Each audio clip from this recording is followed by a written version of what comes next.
Assalamualaikum warahmatullahi wabarakatuh.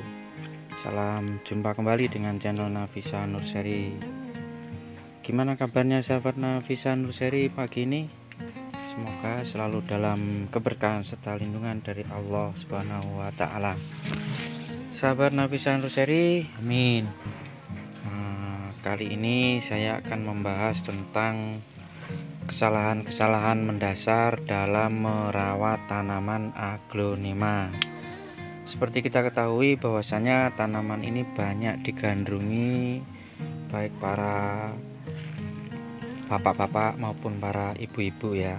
Apa saja kesalahan-kesalahan mendasar yang sering dilakukan dalam merawat aglonema? Yang pertama adalah sering melakukan penyiraman. Nah, penyiraman ini sebenarnya dibutuhkan oleh tanaman aglonema. Namun jika terlalu sering itu menyebabkan media tanam menjadi terlalu lembab atau terlalu basah ya, sehingga ini menyebabkan akar aglonema seringnya malah menjadi busuk ya. Nah, berapa sih interval yang baik untuk melakukan penyiraman pada tanaman aglonema? Sebenarnya tanaman ini tergolong tanaman yang tahan terhadap cekaman kekeringan ya. Artinya meskipun tidak disiram beberapa hari pun, asalkan media masih cukup lembab, dia bisa bertahan hidup.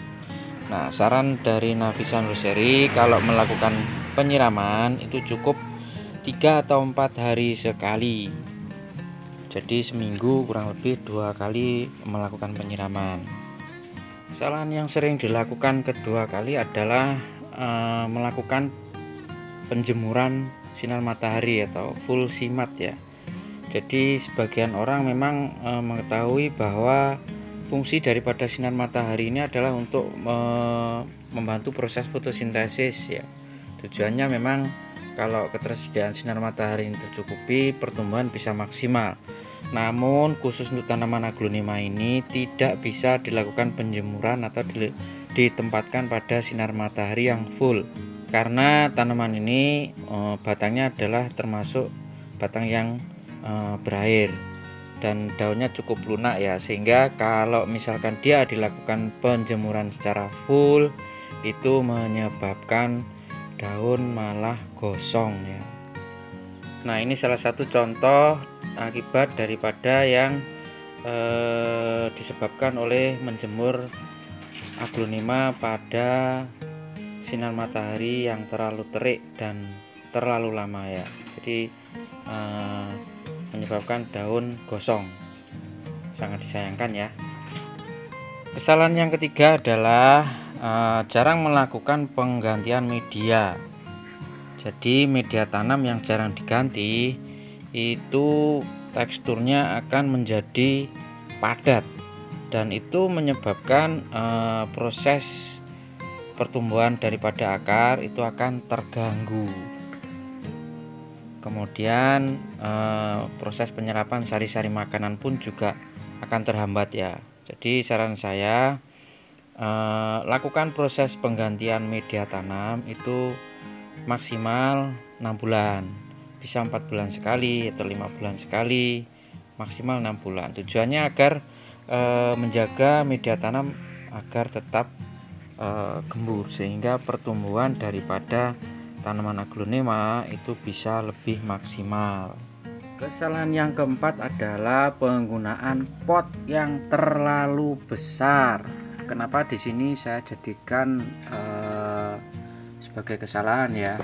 Sebenarnya tanaman aglonema itu istilahnya ketika media itu unsur haranya itu mencukupi, dia nggak butuh pot yang terlalu besar. Pot yang kecil pun juga bisa untuk menjadikannya subur selama media tanamnya itu subur ya.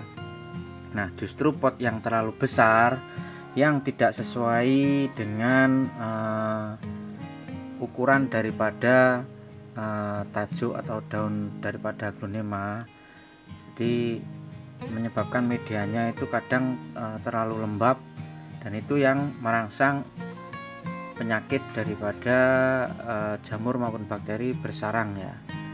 Nah, kalau misalkan kita menggunakan pot yang kecil, itu istilahnya kita akan mempermudah dalam proses pengontrolan maupun proses perawatan daripada akar aglonema.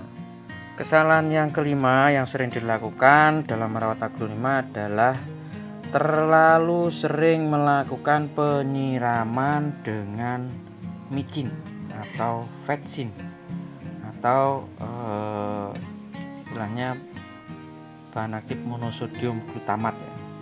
Seperti kita ketahui bahwasanya micin atau vetsin ini sebenarnya tergolong daripada garam.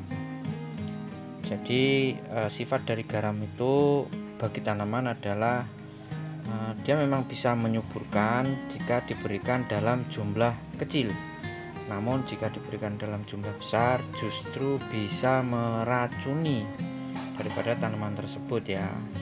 Nah, saran saya untuk melakukan pemupukan dengan vetsin atau micin itu cukup sedikit saja. Kalau saya biasanya dalam 1 liter air itu cukup 1 pucuk sendok teh, tidak lebih dari itu, dan jangan terlalu sering intervalnya, cukup 1 bulan sekali.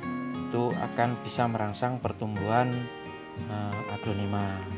Nah, kalau yang terlalu sering justru itu akan biasanya kalau saya lihat tuh daunnya nggak bisa memanjang ya, daunnya terlalu membulat dan bahkan bisa menyebabkan kematian ya, terlalu banyak atau terlalu sering menggunakan micin. Kesalahan yang keenam yang sering dilakukan adalah jarang melakukan pemupukan maupun penyemprotan. Pemupukan sendiri itu tujuannya adalah untuk menambahkan unsur hara kepada media tanam maupun kepada aglonema itu sendiri ya. Jadi pemupukan itu istilahnya untuk menambah unsur hara agar media tanam itu lebih komplit dalam menunjang pertumbuhan aglonema itu sendiri. Kemudian untuk penyemprotan itu biasanya dilakukan untuk mengendalikan hama serta penyakit. Bisa menggunakan fungisida, bakterisida maupun insektisida, menyesuaikan daripada kebutuhan tanaman aglonema itu sendiri. Khusus untuk pemupukan saya sarankan menyesuaikan ya, artinya bisa melakukan pemupukan pada bagian akar melalui media tanamnya, bisa melakukan penaburan pupuk yang slow release. Nah, untuk daun itu bisa dilakukan penyemprotan pupuk daun maupun pupuk-pupuk yang istilahnya sifatnya kompleks yang bisa diaplikasikan dari daun ya. Nah, khusus untuk proses pemupukan dan perawatan ini, channel Nafisa Nurseri sudah sering mengupload video-video tentang cara perawatan aglonema ya. Bisa disimak video-video sebelumnya di channel Nafisa Nurseri. Kesalahan yang ketujuh adalah menggunakan tanah sebagai media tanam.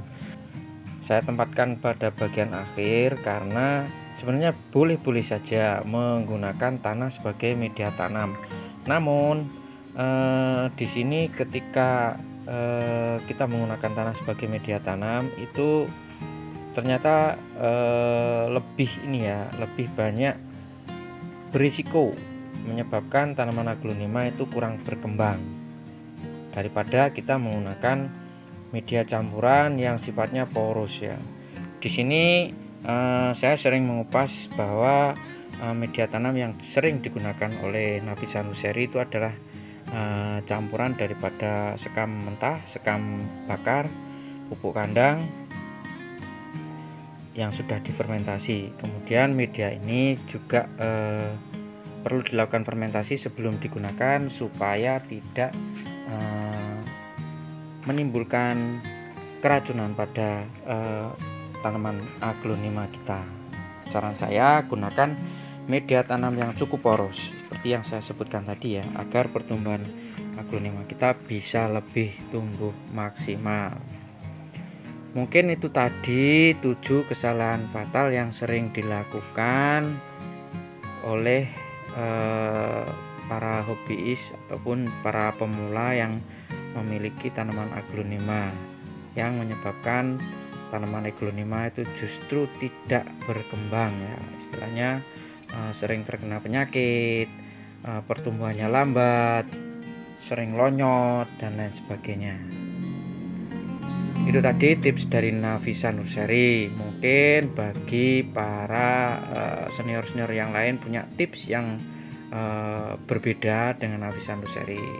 Ada baiknya silahkan dipakai, kalau ada kurangnya mungkin itu kesalahan yang sifatnya dari sifat manusia ya. Semoga video ini bermanfaat. Saya akhiri. Wassalamualaikum warahmatullahi wabarakatuh.